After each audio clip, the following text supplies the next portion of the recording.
Des parcours de femmes d'ici et d'ailleurs, tous les samedis à 12h45. Elle, votre rendez-vous sur Radio 2M avec Nadia Anwar, en partenariat avec le comité Parité et Diversité de 2M. Elles sont brillantes, combattantes, engagées et inspirantes. Scientifiques, médecins, enseignantes, femmes d'affaires ou militantes, bref, les femmes contribuent chaque jour au développement économique et social de notre continent. Écoutons ensemble ces histoires qui font d'elles des modèles pour les nouvelles générations. Bonjour et bienvenue à tous sur Radio 2M. Notre elle d'aujourd'hui a représenté le Maroc dans les plus hautes instances internationales. Découvrons ensemble son parcours et les défis qu'elle a pu relever dans ce secteur à la fois sensible et vital dans le bilan énergétique de notre pays, le nucléaire. Je suis ravie d'accueillir avec nous Itimad Sofi, experte internationale en sûreté et sécurité nucléaire. Bonjour Itimad et merci d'avoir accepté mon invitation. Merci à vous Nadia, c'est un plaisir. Alors racontez-nous votre histoire Itimad. Je pense qu'il y a un point important qui a été l'importance qui a été donnée à l'éducation par mes parents et par mon père en particulier.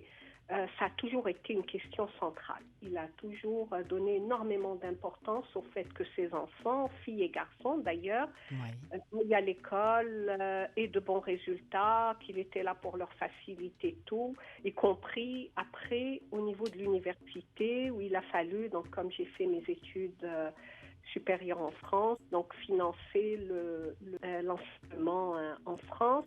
J'étais quand même un peu réservée, voire un peu timide, et que je lisais beaucoup. À quoi rêvait la petite Itimad? Je sais pas trop en fait, j'avais pas un objectif précis quand j'étais jeune. Vous aviez des matières de prédilection? J'imagine que oui, les mathématiques, la physique. Non, si je devais dire une matière, c'était plus la physique. Voilà, d'accord. La physique, c'était là où j'étais, ce qui m'intéressait le plus et là où j'étais meilleure, je dirais. Qu'est-ce qui vous a poussé vers le nucléaire? Ce qui m'a poussée, c'est donc je faisais mes études universitaires et donc durant les enseignements, il y avait une matière donc de physique nucléaire. Et puis j'avais adoré aussi bien la matière que le prof, je trouvais très bien. C'est lui qui m'aurait suggéré de faire un stage au commissariat à l'énergie atomique. Après donc la licence et la maîtrise, fallait que je fasse un choix. J'ai choisi de suivre la filière spécialisée qui venait d'ailleurs d'être mise en place d'ingénieur génie atomique. C'est là où vous partez en France ou vous êtes toujours... Non, je suis toujours en France, j'ai simplement changé. Donc je fais ma première année à l'école polytechnique de Grenoble, donc l'INPG de Grenoble, donc première année. Et après, ma deuxième année se faisait dans la région parisienne, à Saclay, dans le commissariat à l'énergie atomique. Vous terminez vos études en France. Vous avez d'autres activités en France ou vous revenez tout de suite au Maroc? Non, je reviens assez rapidement au Maroc parce que juste à cette époque, le Maroc avait annoncé le lancement d'un programme nucléaire qui à l'époque était ambitieux.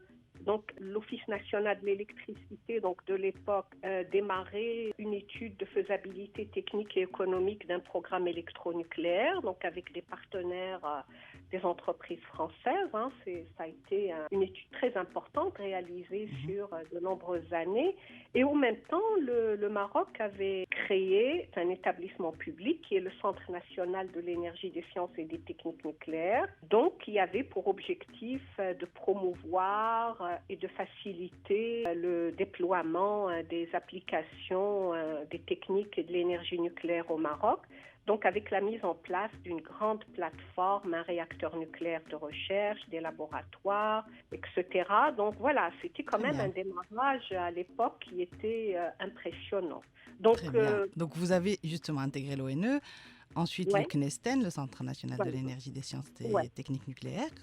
Vous étiez la directrice du pôle sûreté et sécurité nucléaire pendant une dizaine d'années de ce centre. Quels ont été les obstacles que vous avez dû relever pour vous imposer en tant que femme à la direction de ce centre? Pas tout de suite, directrice, ça a été plusieurs années. Alors il faut voir le contexte. Le contexte, c'est que l'établissement public venait d'être créé, il n'y avait pas grand-chose. Quand j'ai intégré... Et vous débutiez votre carrière. J'ai débuté ma carrière. On était dans des bureaux encore. D'ailleurs, le centre a été officiellement créé peut-être un an ou 2 ans après que j'ai intégré. Donc, on était dans un bureau, une dizaine de personnes, il n'y avait rien. Donc, en fait, j'ai eu un petit peu un parcours d'autodidacte parce qu'il fallait tout faire. On était donc sur... Et donc, c'est là où j'ai commencé à travailler davantage sur la thématique de la sûreté nucléaire et puis plus tard de la sécurité. Et donc, progressivement, et en travaillant en même temps sur un peu les projets de l'ONU et surtout, bien sûr, les projets de la plateforme du réacteur et les laboratoires du CNESTL, j'ai constitué au fil du temps et avec un travail soutenu et régulier une expertise. Mais donc le départ a été véritablement, et je veux dire le défi, c'est d'abord de se faire une position en interne et que cette position soit reconnue. Donc, et bon, j'ai pu faire cela en développant, donc en travaillant beaucoup, une expertise qui a finalement été reconnue et appréciée, et en assurant progressivement des positions de management.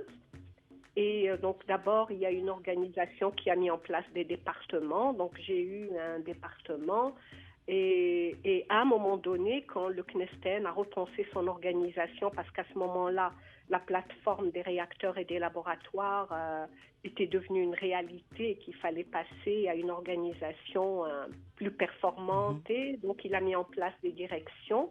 Et c'est là que, je veux dire, un peu par la force des choses, j'ai eu la responsabilité de la direction de la sûreté et de la sécurité. Et c'est une responsabilité sensible parce que le moindre incident, il avait des répercussions au niveau national et international, donc aurait pu être extrêmement négatif. Et on connaît la sensibilité du secteur du nucléaire. Voilà, c'était donc une aventure pour moi qui a duré 9 ans. Et après, il faut savoir partir. Alors, on en vient justement à votre fin de mandat, si on peut dire, au sein du CNESTN. Vous êtes aujourd'hui experte internationale en affaires nucléaires à votre compte. Oui. Quels sont vos nouveaux challenges aujourd'hui? Sur quoi vous travaillez?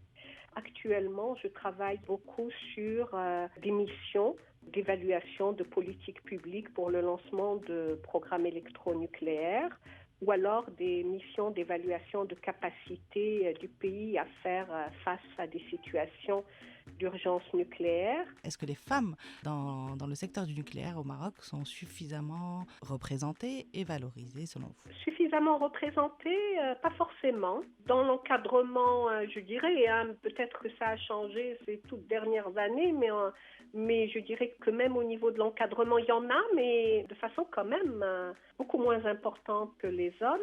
Je dirais qu'elles sont sur la bonne voie. Ce domaine, comme le domaine de l'énergie, de façon générale, avec tout ce qui se passe actuellement dans notre pays, qui se prépare à une transition énergétique vers plus de renouvelables, je pense que c'est un domaine extrêmement attractif pour les jeunes filles et les jeunes femmes qui veulent se lancer dans leurs études ou dans leur carrière. Non, je pense qu'effectivement, c'est véritablement... Alors, je ne limiterai pas ça rien qu'au nucléaire parce que il y a clairement un domaine d'intervention, mais le Maroc, finalement, n'a pas encore lancé de programme électronucléaire. Par contre, il a lancé des programmes énergétiques très focalisés sur les énergies renouvelables. Et donc, je pense qu'aussi bien le nucléaire que le domaine de l'énergie sont vraiment un domaine où les femmes et les jeunes filles peuvent s'orienter, se préparer et se lancer. Je pense qu'elles sont aptes à très bien faire ce type de travail et assurer des responsabilités. Merci infiniment, Etimat, pour votre témoignage. C'était un plaisir, Nadia. Merci à vous de nous avoir suivis. Je vous donne rendez-vous samedi prochain pour une nouvelle histoire d'elle.